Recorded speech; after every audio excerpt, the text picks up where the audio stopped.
Əvvəla hamınızı salamlayıram. Və bu tədbiri təşkil edənlərdən Allah çox razı olsun. Şəhidlərimizi yada salırlar. Bu anamızı da mən tanıyıram, Sənubər anamızı. Allah səbir versin, mənim dərd ufaqlarımız. Allah hamınızdan razı olsun. Çok sağ olun.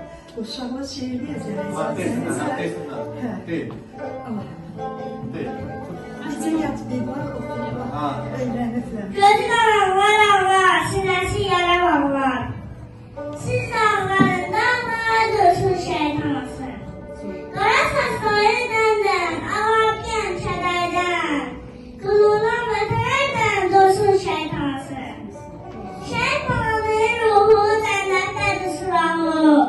Təsəlli et, ilahi dursun şeytanası. Zor versin.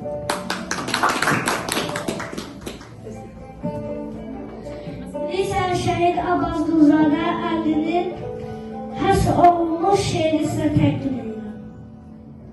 Kiçik yaşlarından hərbiçi olmaq əlinin ən böyük arzusu idi. Xalqa arxa çıxıb qeydilərdə almaq onun qeyrətindən süzüb gəlirdi. Kapitan əlinin yoxdur qorxusu, döyüşdü öndə igidlər kimi. Əşə çəkilmişdi onun yuxusu, ona güc verirdi qələbə əzmi. Şəhərli şərbətini içən şeydi. Anam tək sevmişdi doğma vətənim.